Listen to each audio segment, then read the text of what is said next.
जय श्री कृष्णा मित्रों, आप सुन रहे हैं विरासत जिसे लिखा है डॉक्टर शैलजा श्रीवास्तव ने। तो मित्रों चैनल को लाइक कीजिए और सब्सक्राइब भी। अब आगे। सिदीक्षा अपने पीजी में लौटी तो आंटी बाहर लॉन में ही बैठी दिखाई दे गई। क्या हुआ, आज वह टपोरी कलूटा फ्रेंड नहीं आया छोड़ने के लिए तुमको? आंटी ने कहा तो सिदीक्षा मुस्कुरा उठी। आंटी फ्रेंड्स दिल से बनते हैं, शक्ल सूरत से नहीं। हाँ, पर फिर भी थोड़ी तो सूरत देखनी चाहिए। कहाँ तुम गोरी चिट्टी दूध मलाई जैसी इतनी खूबसूरत और कहाँ काला कलूटा। आंटी बोली तो सिदीक्षा के चेहरे पर तनाव आ गया। प्लीज आंटी, यह गलत होता है। कलर डिस्क्रिमिनेशन गलत है। किसी को कलर या जाति धर्म को लेकर क्रिटिसाइज करना ये गलत बात है। आप इतनी मैच्योर हो, आपको ऐसा नहीं करना चाहिए। और इंसान का लुक जरूरी नहीं है, उसकी पर्सनैलिटी, उसका व्यक्तित्व जरूरी है। और आव्यान लाखों सुंदर लड़कों से बेहतर है। सिदीक्षा बोल और अपने रूम की तरफ बढ़ गईं। लड़कियों की चॉइस को हो क्या गया है? मतलब उस लड़के की तरफ कोई आंख उठाकर ना देखें और ये लड़की पूरे टाइम उसके कंधे पर ऐसे झूलती रहती है जैसे कहीं का राजकुमार हो। आंटी बड़बड़ाती हुई अपने घर के अंदर चली गई क्योंकि उन्हें रात के खाने का देखना था। इस पीजी में सिदीक्षा के अलावा और भी 5 लड़कियां रहती थी। सबके अपने अपने रूम अटैच बाथरूम के साथ थे। खाना और नाश्ता आंटी की तरफ से था जो किराए में ही इंक्लूड था। उसके पापा जब उसे यहाँ छोड़ने आए थे तो बहुत ही ज्यादा टेंशन में थे। अब तक उन्होंने सिदीक्षा को कभी अकेले नहीं छोड़ा था, और अब अकेले, और वह भी दूसरे शहर में, छोड़ना आसान नहीं था उनके लिए। पर सिदीक्षा ने कंपटीशन फाइट किया था और एक अच्छा इंस्टीट्यूट मिला था उसे एमबीए करने के लिए। हालांकि उसको प्लेसमेंट और जगह भी मिल रहा था, पर उसके पापा उसे बाहर भेजने के पक्ष में नहीं थे। बहुत डर था उन्हें सिदीक्षा को लेकर। फिर उनके किसी फ्रेंड ने बताया इन आंटी के बारे में। नंबर और एड्रेस बहुत दिया। आंटी उनकी परिचित थी तो इस वजह से सिदीक्षा के पापा को थोड़ी सी राहत मिली और उन्होंने उसे यहाँ छोड़ दिया। ये पीजी सिदीक्षा और उनके पापा के रहन सहन के हिसाब से बहुत ही सामान्य था, पर फिर भी उन्होंने सेफ्टी के कारण अपनी बेटी को यहाँ छोड़ा। भले रूम सामान्य था, पर सबसे बड़ी बात आंटी विश्वास वाली थी और सिदीक्षा के पापा सिदीक्षा की तरफ से बेफिक्र हो गए थे। क्योंकि आंटी बोलने की कड़वी भले थी, जुबान से कुछ भी बोलती थी, पर सभी पीजी में रहने वाली लड़कियों का ख्याल भी बहुत रखती थी, उनके खाने पीने का भी ख्याल रखती थी। और वह कब आ रही है, कहाँ आ रही है, किसके साथ आ रही है, इस बात का भी ख्याल रखती थी। हालांकि जब भी उन्हें कुछ चीज गलत लगती है तो वह तुरंत पेरेंट्स से कंप्लेन भी करती थी ताकि बाद में कोई प्रॉब्लम ना हो, पर वैसे वह एक अच्छी केयरटेकर थी। सिदीक्षा अपने रूम में आई और गहरी सांस ले बिस्तर पर गिर गई। यह आंटी भी ना कभी कभी कौन से जमाने की बातें करती हैं। अब ये कलर कौन देखता है, रंगभेद कौन जमाने में खत्म हो चुका है, पर अभी यह इस तरीके की बात करती है ना, तो कभी कभी सच में मन करता है कि इनके ऊपर कोई केस लगा दूं। सिदीक्षा ने खुद से ही कहा और फिर मुस्कुरा उठी। मैं भी क्या क्या सोचती रहती हूँ, ठीक है जुबान की थोड़ी खराब है पर केयर तो करती हैं। उन्हीं के कारण मैं इधर घर से दूर रह पा रही हूँ। सिदीक्षा बोली और फिर दिमाग को कुछ खटका है।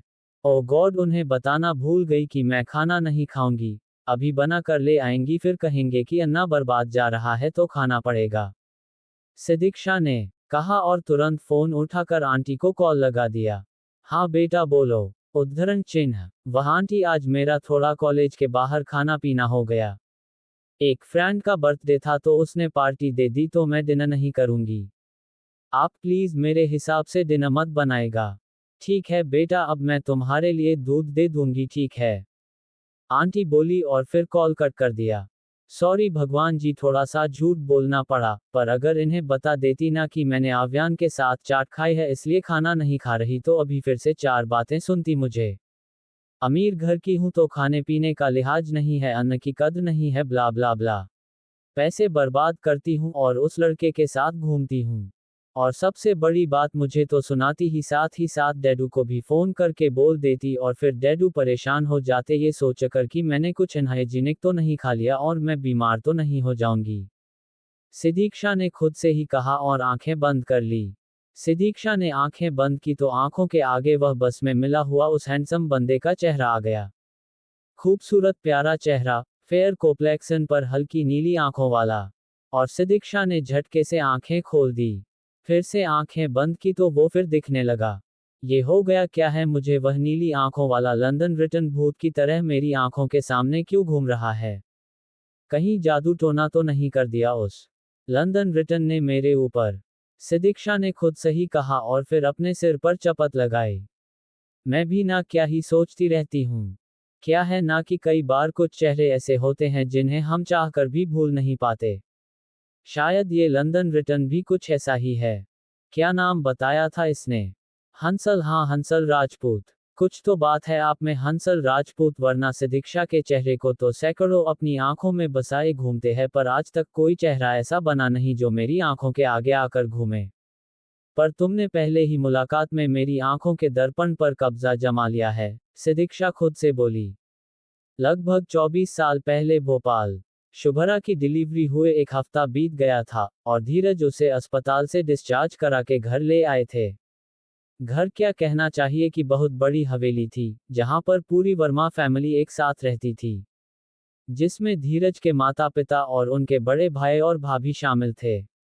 ऊपर के हिस्से में धीरज अपनी पत्नी शुभरा के साथ रहते थे और नीचे के हिस्से में उनके भैया और भाभी।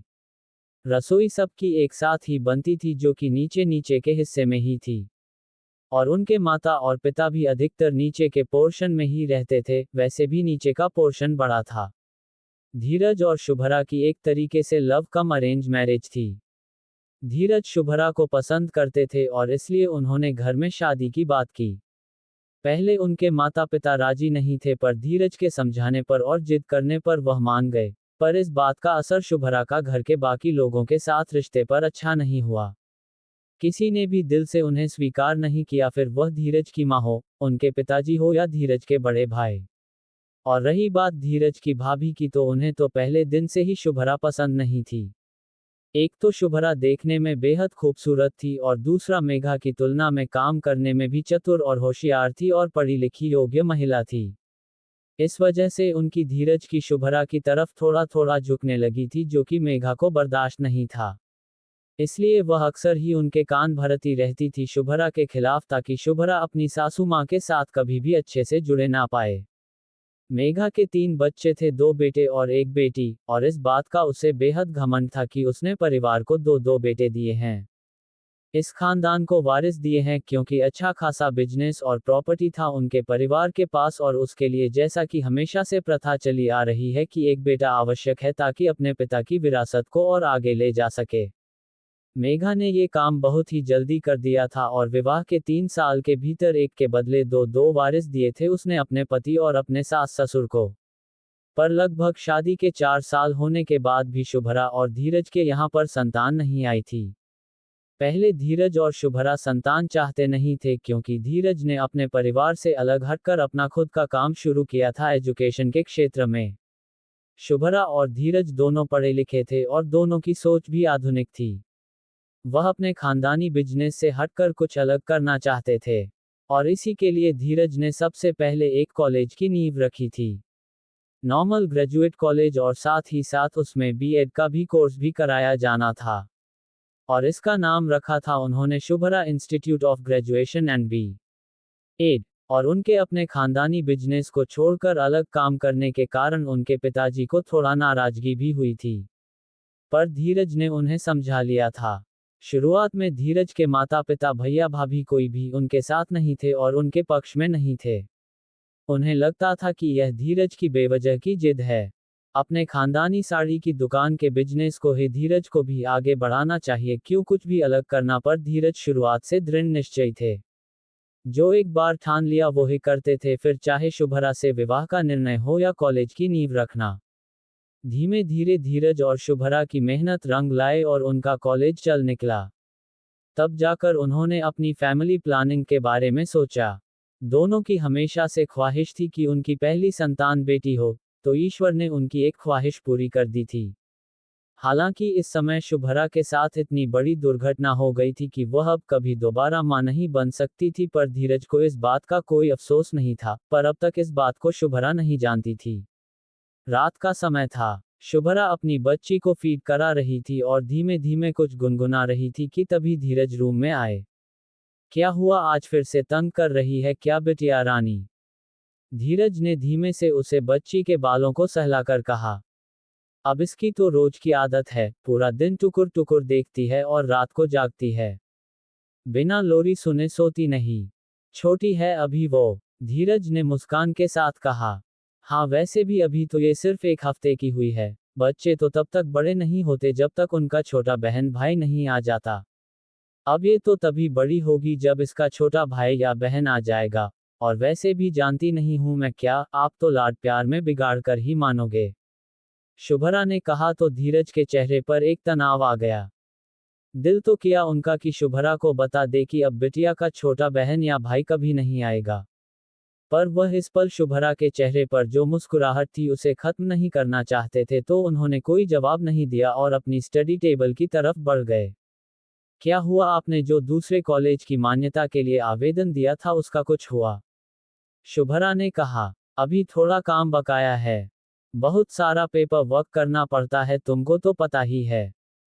पिछली बार तो तुम भी साथ थी, पर इस बार तो अकेला हूं मैं, तो थोड़ी मेहनत ज्यादा लग रही है। और उस पर भी बाहर ज्यादा देर मन भी नहीं लगता, अपनी बिटिया रानी की याद आ जाती है मुझे। धीरज ने मुस्कुराते हुए कहा। बस कुछ ही दिन की बात है धीरज, एक बार यह 1 महीने के समय निकले उसके बाद मैं आपकी पेपर वर्क में तो मदद कर ही दूंगी, हालांकि अभी बच्ची को छोड़कर तो नहीं जा सकती बाहर, पर घर से सारा काम कर लिया करूंगी। शुभ्रा बोली तो धीरज ने मुस्कुराकर उनकी तरफ देखा। तुम्हें इसे छोड़कर जाना भी नहीं है, अभी पहली प्राथमिकता हमारी बिटिया रानी है, इसका ख्याल रखो। बाकी यह सब मैं संभाल लूंगा, और तुम तो हो ही हर कदम पर मेरे साथ। धीरज बोले तो शुभ्रा ने गर्दन हिला दी और वापस से अपनी बच्ची को सुलाने पर ध्यान लगाने लगी। देखते ही देखते 1.25 महीने का समय निकल गया और आज उनके घर में पूजा थी। बच्ची का नामकरण होना था और साथ ही साथ अब साथ शुभ्रा की प्रसूति का समय भी पूरा हो रहा था, तो आज से पूजन के बाद वह घर के काम करना और घर के बाहर निकलना शुरू कर सकती थी। घर में मेहमानों की और रिश्तेदारों की भीड़ लगी हुई थी और इन सब के बीच में शुभ्रा अपनी बच्ची को संभालते हुए धीमे धीमे तैयार हो रही थी।